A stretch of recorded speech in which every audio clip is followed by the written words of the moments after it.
안녕하세요, 여러분들의 청소 전문가 에릭입니다. 자, 오늘은 여러분들께 이제 사우나에 대해서 조금 이야기를 해보려고 합니다. 한국 사람들이 굉장히 사우나를 좋아하잖아요, 그쵸? 저도 이제 엄청나게 많이 좋아했었고 지금도 이제 많이 좋아하는데요. 이제 사우나를 이용하실 때 많은 분들이 이제 놓치시는 게 있어요. 우리가 이제 사우나를 하면서, 사우나 사실 왜요? 뭔가 개운하기도 하고 좀 건강을 위해서 사실 하는 것도 많이 있잖아요. 근데 사우나를 하면서 건강을 해칠 수 있다 하면은 믿으실 수 있겠어요? 이제 이 건강을 해칠 수 있다는 부분이 생각보다 중요해요. 근데 이러한 부분에 대해서 이야기하는 곳은 한 번도 본 적이 없으실 거예요. 이제 우리가 사우나 같은 경우도 뭐 건식 사우나나 습식 사우나 이런 식으로 많이들 이루어져 있는데요. 저는 이제 습식 사우나에 대해서 조금 자세히 이야기를 해보도록 하겠습니다. 이런 곳들도 이제 습식 사우나인데요. 이런 습식 사우나에서 여러분들이 조심해야 될 거, 그러니까 여러분들이 사우나를 이용하시기 전에 꼭 체크해야 될 부분에 대해서 먼저 좀 알려드릴게요. 지금 여기는 생각보다 물을 많이 쓰진 않지만 그래도 습식으로 이루어진 사우나예요. 근데 이러한 사우나에서 많은 사람들이 앉아 있으면서 우리 땀을 많이 흘리잖아요. 땀이 흘리면 땀이 어디로 가겠어요? 당연히 의자나 바닥으로 떨어지겠죠. 그리고 이제 이런 사우나 속에서 우리가 물을 뿌리고 하는 경우도 생각보다 많이 있어요. 그렇기 때문에 여러분들이 이렇게 사우나를 이용을 하실 때 먼저 체크해야 될 것이 어디냐? 바로 이제 바닥 부분인데요. 지금 이쪽 부분을 한번 보여드릴게요. 지금 여러분들 이 부분 보시면 까맣게 이제 물때들이 많이 보이죠? 이 물때들이 이제 생각보다 굉장히 많이 있는데요. 이러한 것처럼 이제 때들이 굉장히 바닥에, 특히나 의자 밑에 많이 있어요. 이제 다른 부분들 같은 경우는 때들이 많이 낀다고 해도 우리가 어떤 게 있냐면 사람들이 걸어 다니고 하잖아요. 그러면서 또 이제 속에 있는 물때나 그런 것들이 자연스럽게 닦여져 나가는 경우가 생각보다 많이 있어요. 그렇기 때문에 이제 의자 밑을 확인을 해야 되는 건데요. 우리가 사우나 속에 들어갈 때 핸드폰을 가지고 들어가지 않잖아요. 이렇게 빛이 있는 경우에는 굉장히 손쉽게 볼 수가 있는데 그렇지 못하기 때문에 여러분들이 체크를 딱 할 때 이제 확인하는 방법이 있습니다. 그건 바로 뭐냐면 의자들 밑에, 이렇게 의자들 밑에 있는 데를 손으로 한번 문질러 보세요.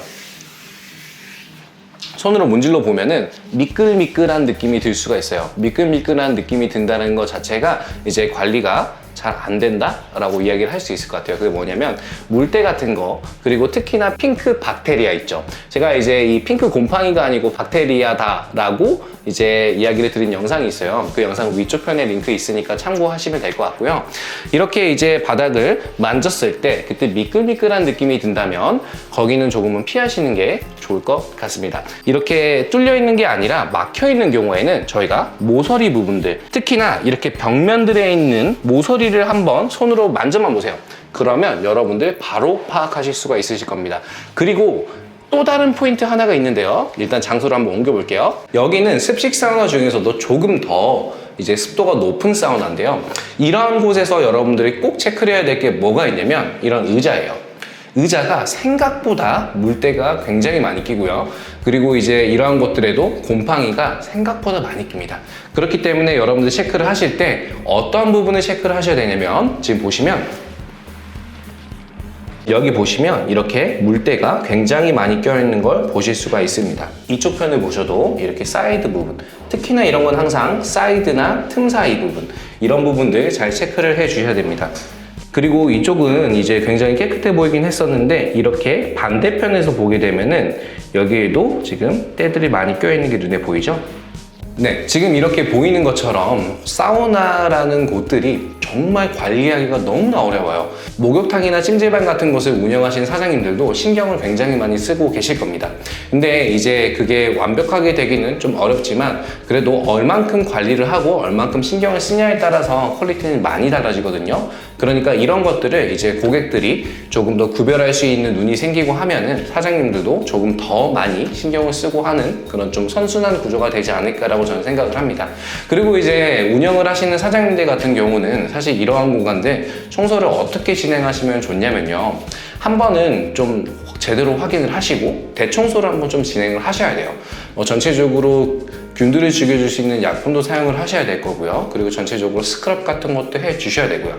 해서 한 번은 전체적으로 깨끗하게 대청소를 하신 다음에 그 다음번에 이제 고객들이 빠져나가고 이제 청소 시간이 뭐 정해져 있잖아요. 24시간인 곳들 같은 경우는 그럴 때 먼저 습기를 좀 제거를 하고요. 그리고 나서 살균 성분들이 있는 그러한 약품들, 분명히 지금 뭐 운영하시는 분들 같은 경우는 어떤 걸 사용해야 되는지 아실 거예요. 그런 약품들 사용하시면서 매일매일 그러한 약품들과 함께 잘 닦아만 주셔도 고객분들은 이런 것들을 정말 뭐랄까, 그냥 사장님들께서 나 혼자만 신경 쓰는 거지 않을까라고 생각하시면 안 되고, 고객분들도 이런 것들은 분명히 알거든요. 그러니까 좀 더 신경 쓰면서 더 깨끗한 그런 사우나 문화를 만들어 나가시면 좋을 것 같습니다. 네, 오늘은 이제 사우나에 대해서 간단히 이야기를 드리고 여러분들께 어떠한 부분들이 포인트인지, 그리고 사장님들은 어떤 식으로 관리를 하면 좋을지에 대해서 간단하게 이야기를 나눠봤습니다. 이제 이러한 부분들이 굉장히 어렵지만 이제 신경 쓴 만큼 결과가 나오는 거기 때문에 다들 좀 아시고, 그리고 다들 좀 신경을 쓰면은 굉장히 좋지 않을까라고 생각을 합니다. 저도 지금 사우나 속이다 보니까 계속 땀이 너무 많이 나가지고 오늘 땀을 아주 육수처럼 흘리고 있네요. 네, 오늘 영상 어떠셨나요? 오늘 영상이 볼만하셨다면 구독과 좋아요, 그리고 알림 설정까지 부탁드리겠습니다. 감사합니다.